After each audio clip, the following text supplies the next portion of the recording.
favorite Suspiria Works cinema, where we watch all the movies. Today we're doing another series review, this time of Friday the 13th. I waited in doing this review specifically to get this new box set, as well as Crystal Lake Memories, which I'll talk about at the end. We watched these over 7 days. Tried to do 2 a night, and then of course Crystal Lake Memories took a couple days by itself. So I will start off by saying Friday the 13th is my favorite horror series. Jason is my favorite of the, slasher killers.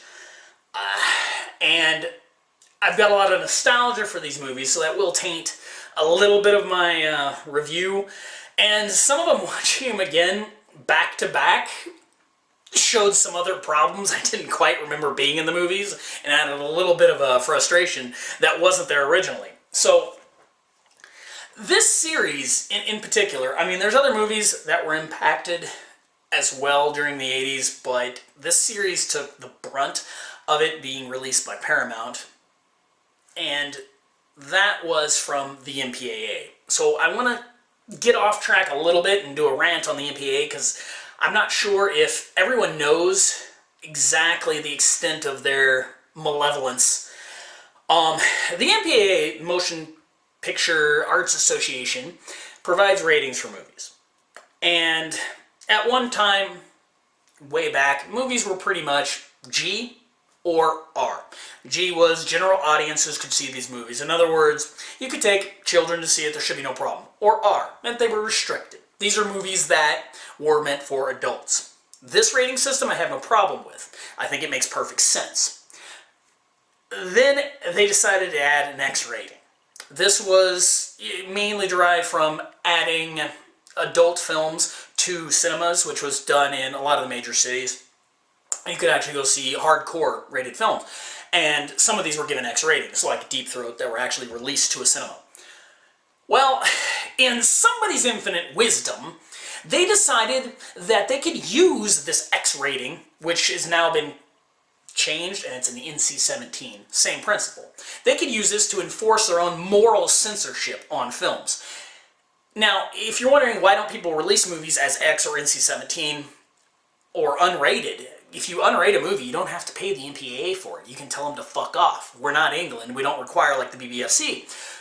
But stores like Blockbuster refuse to carry NC-17 or X-rated films in their stores, so no one could rent them. So you can't sell your media. All theater chains refuse to carry X or NC-17 movies. If you ever see when these movies came out, if you happen to see an NC-17 rated movie or an X-rated film when it was released, they would always be in independent theaters because your chains wouldn't carry them. So while this is not government censorship, it's worse. It's a type of financial censorship. If a movie comes out as NC-17 or X, it's financial suicide. You can't do it. And you'll see a lot of movies originally were, like RoboCop, that had an X rating. The director's cut, which is available on Blu-ray, that is the X-rated version of the movie. Now, why the fuck is it okay to see X amount of blood spray, but you'll see, as in making ofs and Crystal Lake Memories and all the bonus features, they've sent back sheets, remove 4 frames from Death Scene 2. Film is 24 frames a second. 4 frames is a fraction of a second. What does that matter? Rated R is for people 17 and older. Are you telling me that a few frames of blood spray is going to make anyone go completely insane and start mass murdering? And if it does, they're not normal to begin with. The argument is the MPAA is a useless organization. They serve no purpose. If you can't tell if your child should go see Friday the 13th or not, you're an idiot. Now, I don't want a bunch of old farts telling me what I can see either. And that's what's happening. You're getting just shaved scenes, gore scenes cut out. They're cut midway through. And this isn't the director's intent. Now, If the director intends to make a movie without gore, that's fine. Halloween, the original, there's almost no blood in it, and it's perfect. That's fine. I have no problem with that, but that's the artist choosing to make the movie that way. What I have a problem with is some asinine organization imposing their fucktard morals on everybody just so they can simply, it's a pissing contest. And look at it now, it's not even a standard rating system. Go watch the theatrical release of Hostel compared to any movie released in the 80s. It's not even consistent. It's just bullshit. The fact is, the MPAA should be just eliminated. They're useless. They make tons of money, and they do nothing but just utter nonsense. And if you, just to get an idea of how ridiculous they are, there was a documentary, This Film Is Not Yet Rated, which just, I mean, it's interesting. It shows how much bias they have towards homosexuality. And, you know, if you show certain acts of gayness, that's going to get you an NC-17. I mean, really? Why? It doesn't matter. I don't need some random organization telling me what I can handle or not. So, God, they piss me off. And I've hunted constantly to find uncut versions or original cuts of movies for all my life because I couldn't put up with the censored nonsense that the MPAA deemed I should see. So, the bottom line is, the director should have the final say in what we get to see in the theater, period. I don't care. If it sucks, we blame the director. Then you know who to blame. You're not blaming some faceless organization. One second.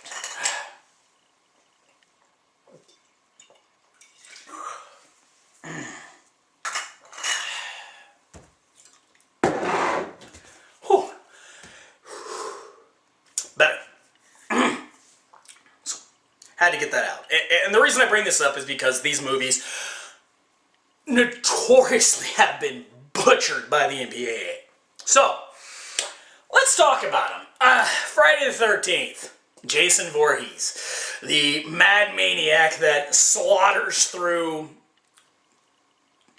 11 movies, because 2 of them technically aren't Jason killing anybody.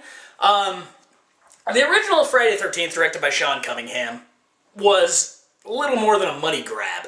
And it's, you know, I love his honesty in talking about it. It's great. He admits it, that this is a movie, like, I just want to make some money. And he got lucky as hell and it made a ton of money. You know, the first one, it's got great suspense, and especially if you think about when it came out, there wasn't really a lot like that. You know, you had your Gialli, and you had something like a Halloween, but this is a little different. It was more of a just staging murders. It was different, but it still had a level of suspense, and part of it I think is from having like a Betsy Palmer, you know, established, very credible actress in the movie.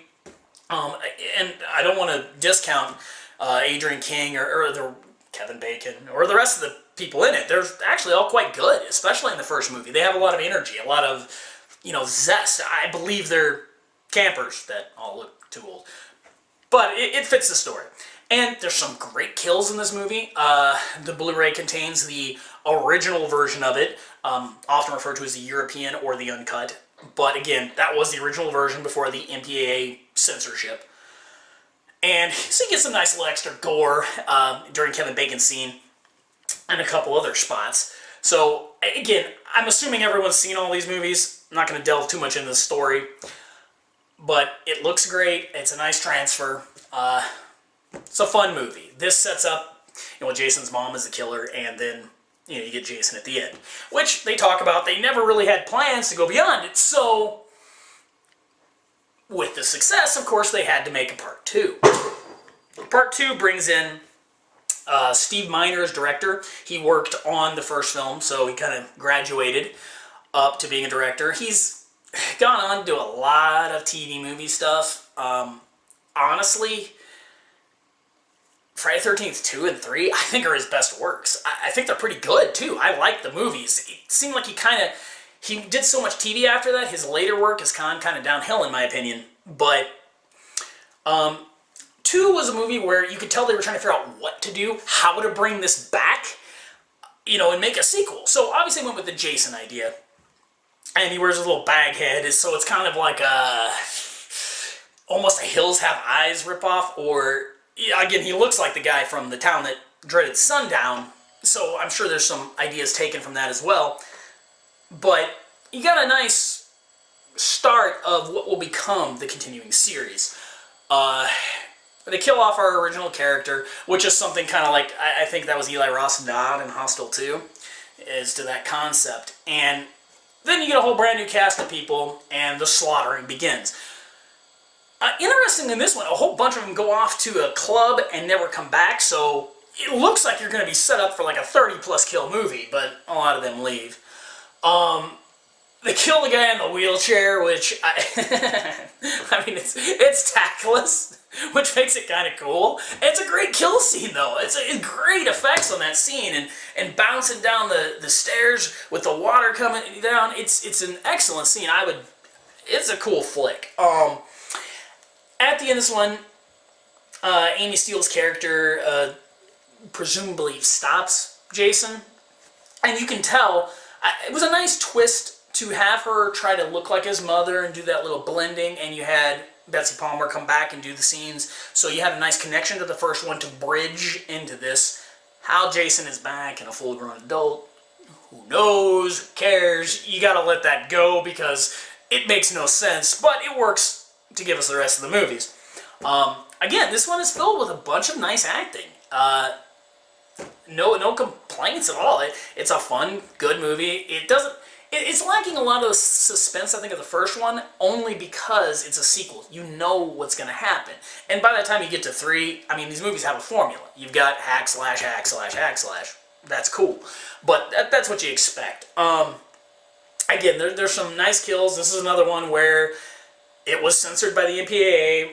We'll never see the uncut version, is my guess. Lost to Time, lost to Paramount, who oddly treated these movies like a bastard stepchild. I mean, they made money and they kept putting money into them, but they would disown them at every opportunity. Only a year after 2, we got part 3 in 3D. Again, Miner came back to direct this, and what I like too is this is a direct sequel. This occurs immediately after part 2. It's like watching 2, 3, and 4, they just occur over separate days and kind of flow right into each other. Very, very neat. I like watching them together. I think it gives a good feel. 3, it's got some kind of strange characters, like Shelley, where, you know, most people want him to die. I think that's his point. And the random stoner hippie couple that are like 40 hanging out with these teenagers, because I think they're called teenagers. I mean, they're all, 20-something, but never quite figured out why they were hanging out with those people, but it gives us more people to kill. You got the biker gang in there. Lots of great little characters to die. I mean, and this is set up, this, to me, especially 3, it's got a loose plot. This is where it kind of gives me that feel of, like, high quality 70s, 80s porn, where minus the sex and the pop shot, we're getting the hacks and the murders. Because it's loosely tied together storylines, but you buy it because you're waiting for the next kill. The 3D, again, it's 80s 3D. The release of this, it came with the old red-blue 3D. They did not anaglyph it, which really disappoints me, because the red-blue glasses, I don't know, they've always been so weak to me that it's not even worth wearing them. I checked that out a little bit. It's the same like the DVD had.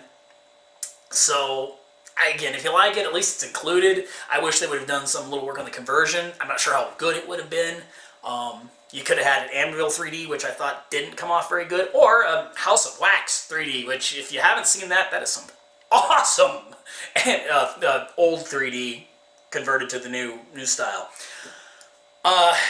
So 3, I always liked the ending with the dream sequence, the mother coming back. I thought it was very eerie, kind of creepy, and it led you to believe like what's going to happen. Of course, with most of these movies, they tend to kind of, those are throwback ideas, like they can say, they did in the first one, it's okay, it's a dream. And that's what they did. I really like the lead actress in this movie. I thought she did a good job. She was very sympathetic to me for the whole movie. I don't know, she's one of my favorite Friday the 13th girls in the whole series. And one of the few brunettes, actually. So, then we get to part 4. Part 4, the final chapter, the final Friday. And it was originally intended as that, but of course, as soon as it makes money, that's not going to be the case.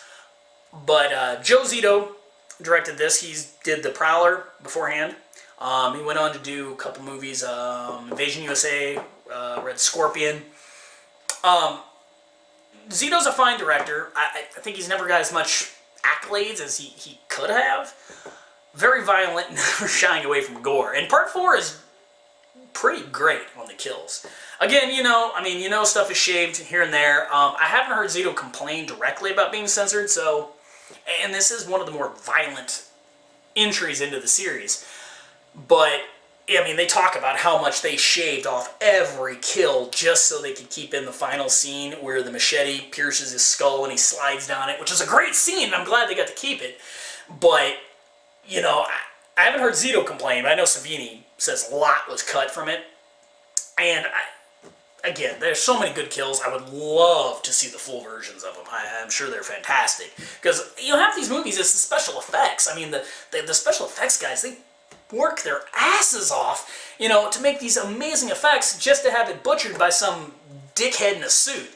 It's not fair to the filmmakers. It's not fair to all those FX guys that work their asses off and make great stuff. Back to the movie. Corey Feldman, he was great in it, plays a great role as a kid. I wish they would have let him shave his head. They talk about how his parents wouldn't let him shave his head because he had all these other roles, which is true, but it would have been great, and he seemed totally up to it, and that would have been cool. His final scene with Jason is so engaging and so just, he's into it. You can tell that he really wanted to be crazy as shit. And apparently he was super sick. It's like memories. He talks about how sick he was during that scene, so it's kind of cool just to know that. There's a lot of elements in this that were taken in the remake too. You got the bounty hunter after him. It's very dynamic, and it feels like a big movie. You've got a huge cast of characters, a lot of kills, and a lot of dynamics between these characters, which that really helped make it feel like a bigger film. Fantastic end to the series. You wouldn't have needed to make more at that point. It was great. He's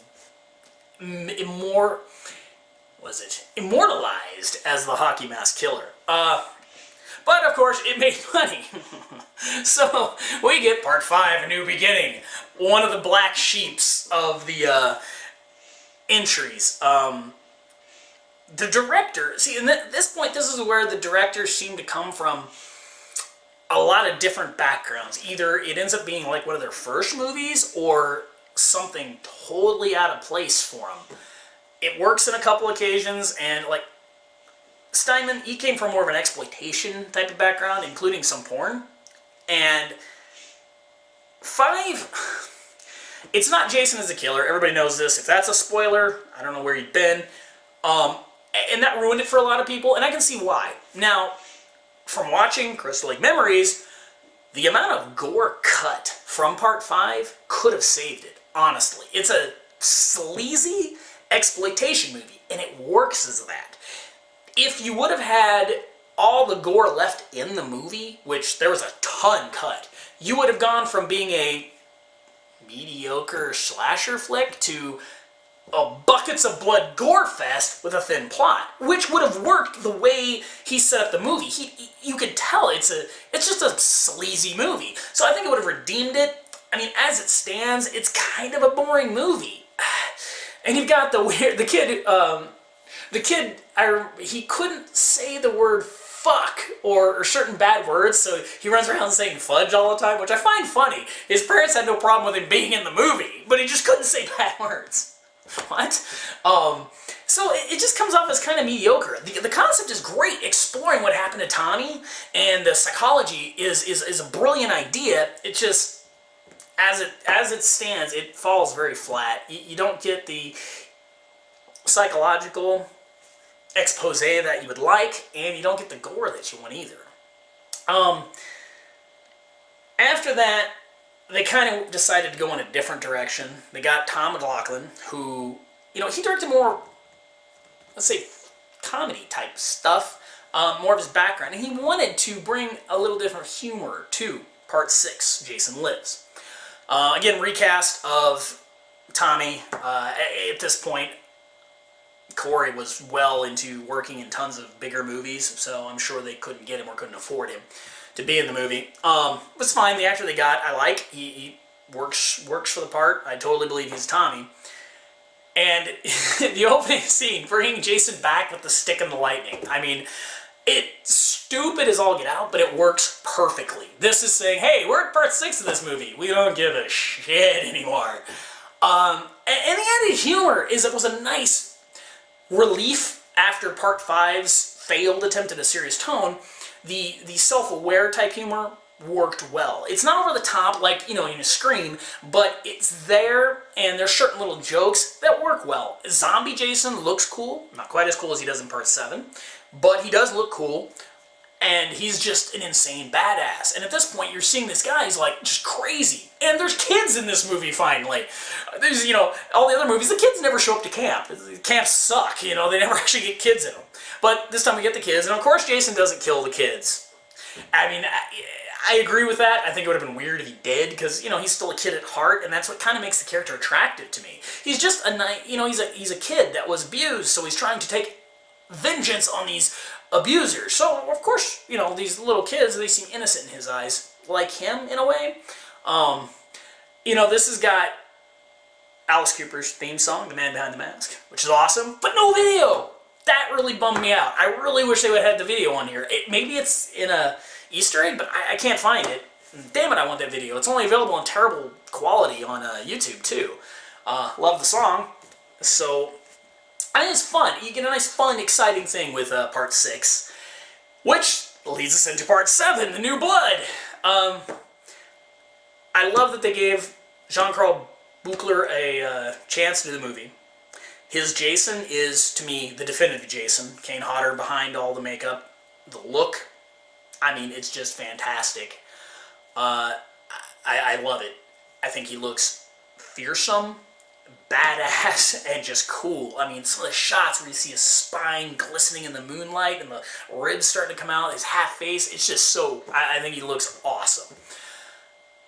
This is a movie that was very notoriously murdered by the MPAA. Crystal Lake Memories has some very poor quality, like VHS footage of the kill scenes, and damn, if this movie had all the original scenes back in it, this would probably be one of my would be my favorite of the series. I mean, the gore was, in the final version, there is no gore. He gets the Bushmaster, and you don't even see what happens. Just off camera, yay, go MPAA, jackasses.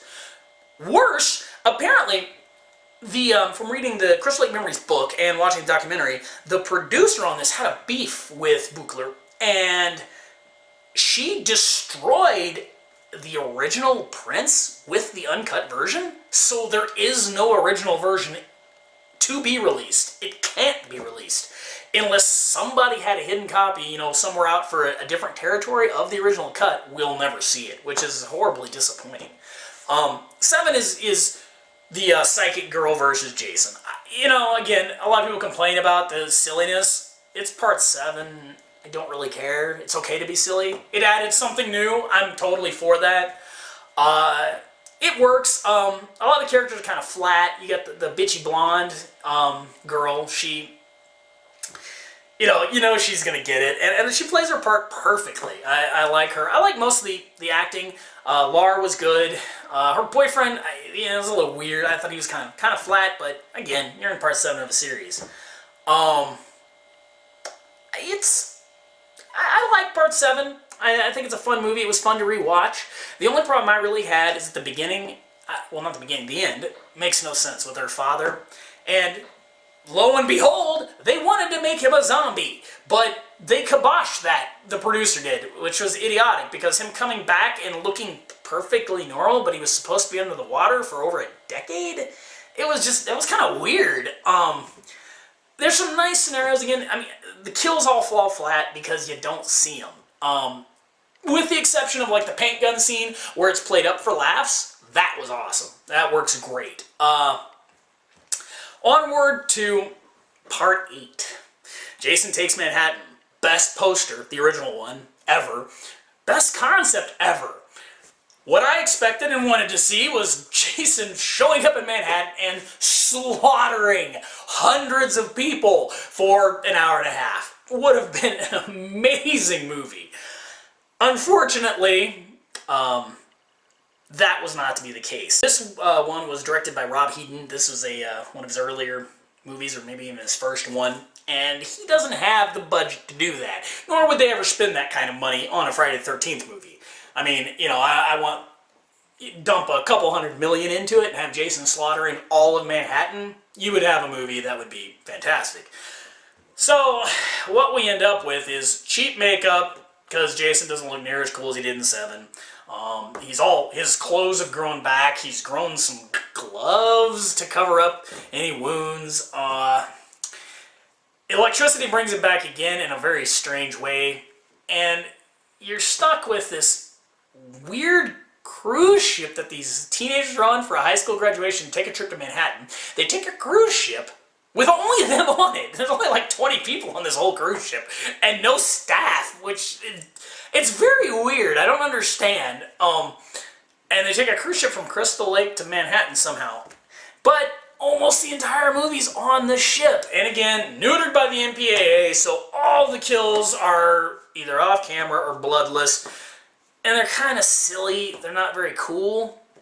When you finally get to New York, it's cool.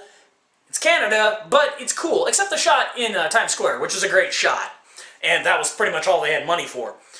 You know, Kane Hodder still looks great as Jason. He's still ominous, and this ominous look to him in his eyes and all that still works very well, even with the cheaper makeup. But there's some things that are just strange, you know, with the killing the drug dealers and the barrels of toxic waste, and the ending. Oh, why? I know Kane Hodder has said he even thought the ending was silly, but he didn't want to say anything. Again, I can see that. You know, he's just a stuntman, new in his career-ish, you know. He doesn't want to go against the director, but who greenlit that ending? If you aren't familiar and haven't seen this in a while, according to this movie, the sewers of New York are flooded every night at midnight with toxic waste. Well, first of all, that makes no sense! Second, the toxic waste apparently hitting Jason, I would have been okay if it melted him. I would have been. It's stupid, but I could have bought that. I can buy a lot of bullshit. I like Mate, remember? And no, it changes him into a little boy?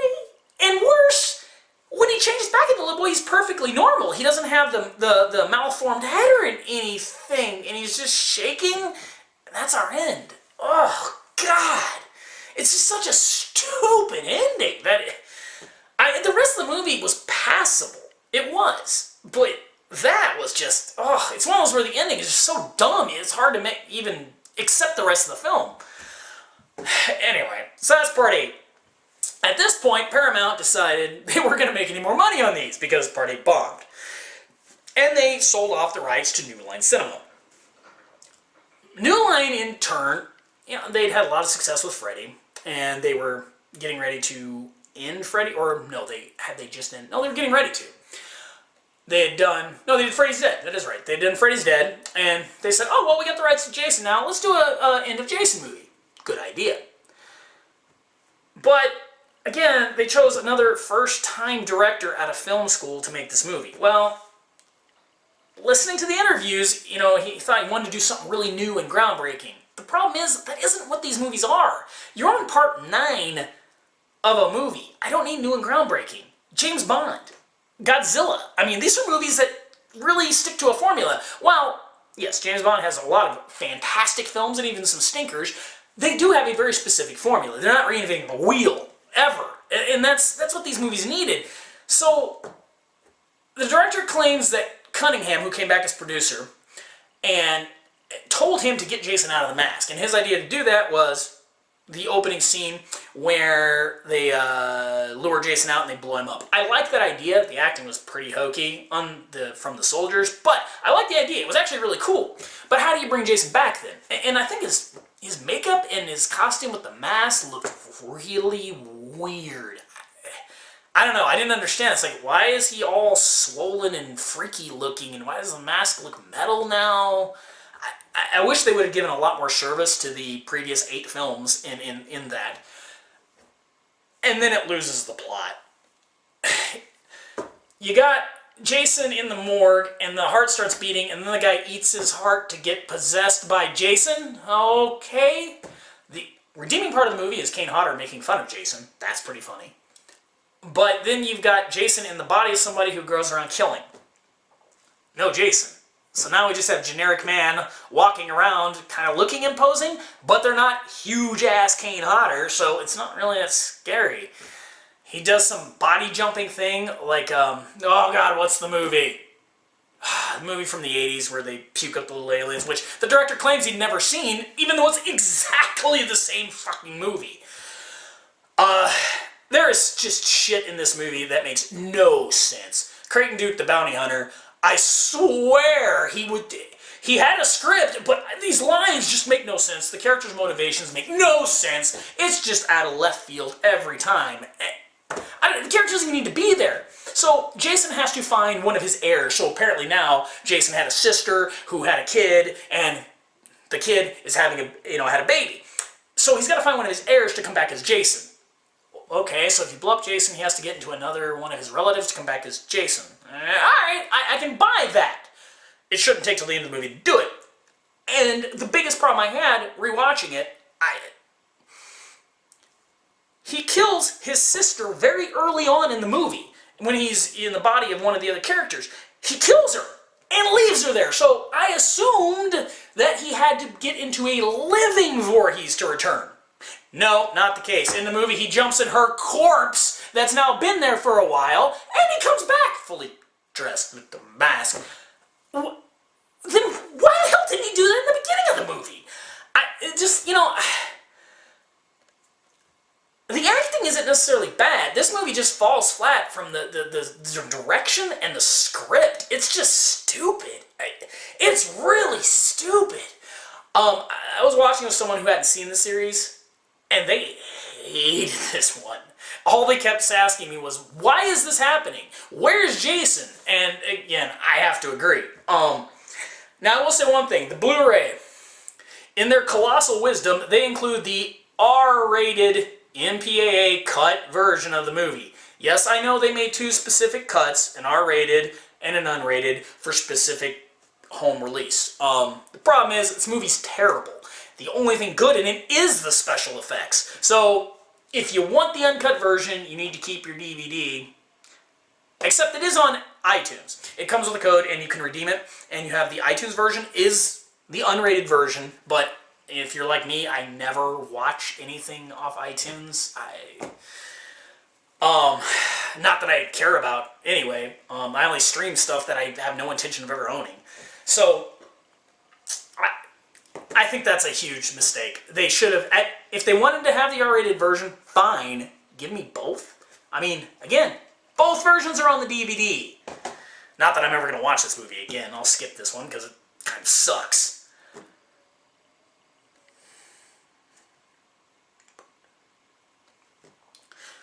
That brings us to many years later. There was a huge gap. They wanted to make Freddy vs. Jason after this, hence the claw grabbing the mask, which they say was just a gag, but again, fans had been requesting it, so New Line, of course, wanted to do it.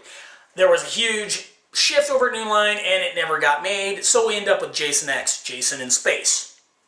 Idea's cool, Jason looks cool, Uber Jason looks very cool. The problem with this movie, again, a lot of the gore is kind of neutered, but the main problem comes from the script rewrites, and watching the documentary, I totally buy it. And reading many interviews with the writer, you could see where he was trying to go, and then they kept wanting to do this Scream-esque humor inserted into the movie. And it doesn't work. It comes off very flat. The jokes are really weird, and watching it now, they're also really dated. The humor is just bad.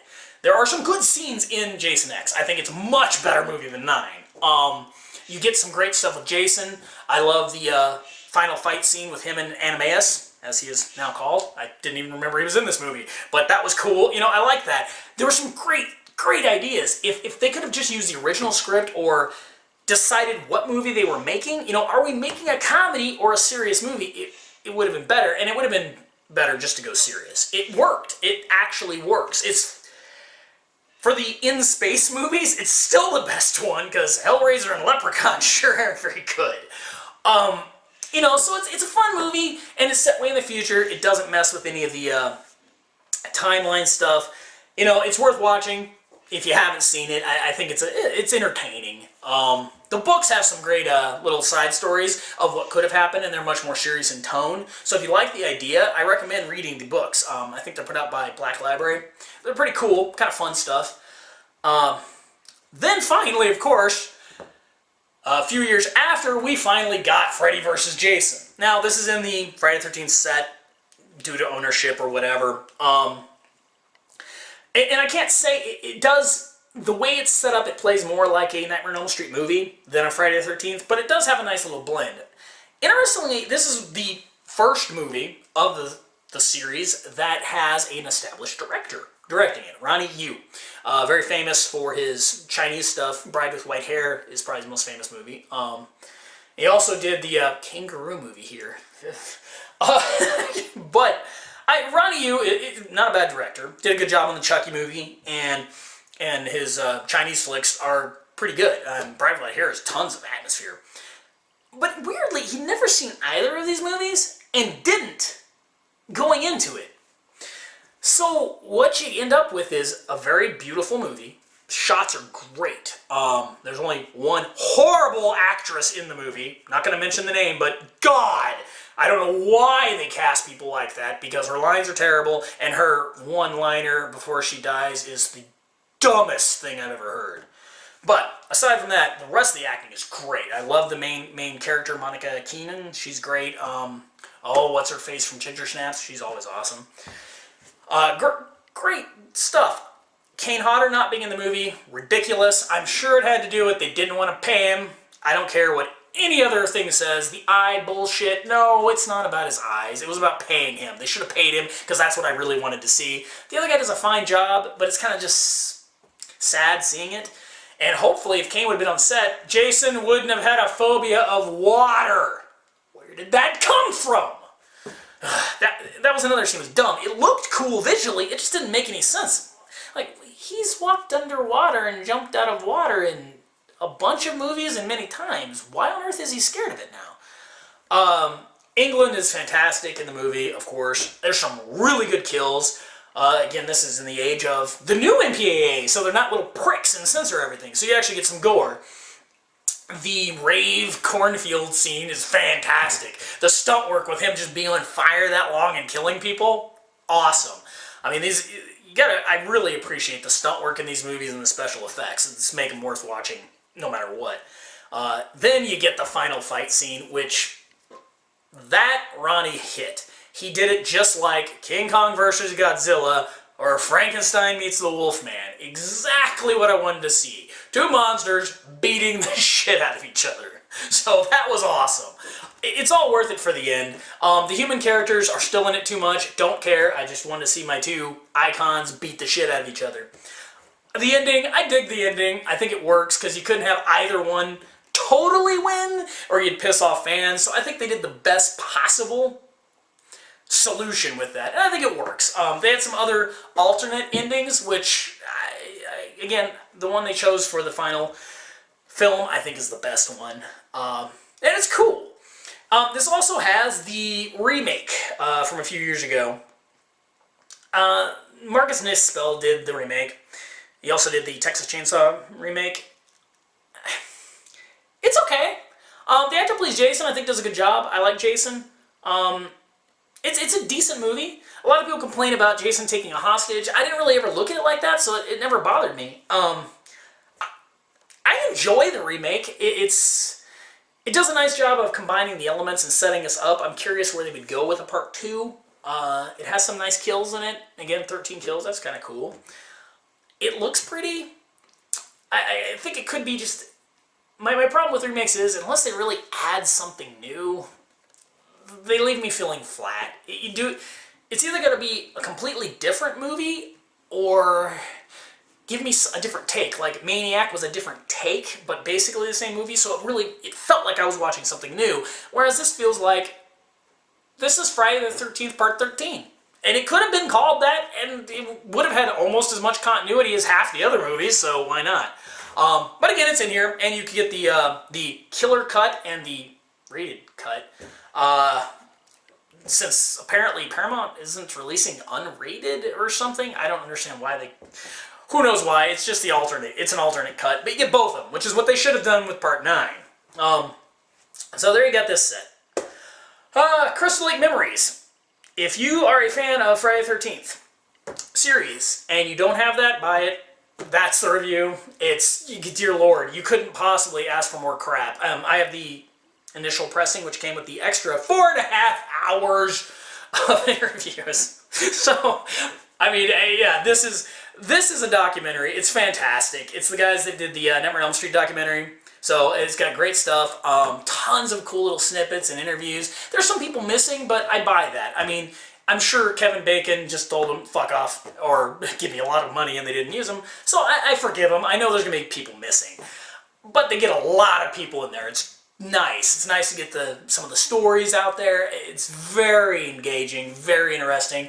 Corey Feldman narrates and does like a little intro scene, which is really cool. I love that Corey never really disowned any of this stuff, nor anything else he did.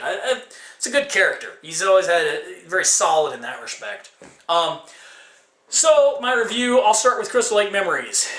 Video quality, I mean, it's interviews, it looks fine, so I'll give it, a 10, and a 10. This is a 10/10 release. Just buy it if you have any interest in watching a documentary about Friday the 13th. There's absolutely no excuse not to get it. We'll do the movies last. The box set here, it's a nice 10. I like it. It comes with lots of cool stuff. Lacking the... I am not penalizing them for not including the unrated versions of 2, 7, and all the other trims because they don't have them. It's not like they're withholding them from us. They don't actually have them. They're not available. So no penalty for that. Not including Part 9's unrated version in the box is definitely a ding. If they had that, I honestly would have given the set a 10. But without that, I'm only going to give it a 9 because that is a glaring omission. But this is a beautiful box set. It's got tons of little extras in here if you haven't seen them. 3D glasses, Camp Crystal Lake patch, nice little booklet. And they're all in a little bookcase here, which is very pretty. Got this, and they're all in their little sleeves. They come out fairly easy, so not a big deal. Little "You're Doomed" thing here. So this is a fantastic release, and the 9 is only because of the lack of inclusion of that. It just seems like a big mistake on their part. So let's do the movies. Whew. Part 1, I'll give it 9 out of 10. Very good, very, very thrilling. Part 2, only an 8. Part 3, 8.5. Part 4 is my 10, my favorite Friday movie. Part 5, down to a 6. Part 6, again, I really like Part 6. Go back up to a 9. Part 7, as it stands, minus the gore, I gotta give it a 7.5. Part 8, again, Part 8 is 6.5. It's a little better than Part 5. Part 9, the gore makes it watchable. I will give it a 3 for that. Jason X, give it maybe a 6 too. I could get through it about as much as Part 5. It's entertaining. Freddy vs. Jason, that's an 8. And the remake, the new remake, I'll give it a 7. So, that is the Friday the 13th series. I know this is a long-ass video. If you made it here, congratulations. I tried not to be too long, but that's what I did. Whew. My buzz is starting to wear off after my MPAA rant. So, I hope you like this review. I hope you guys check out the movies. Like the video, share it, give me any comments, anything else you want to see, and we'll see you next time here at Movie Mayhem.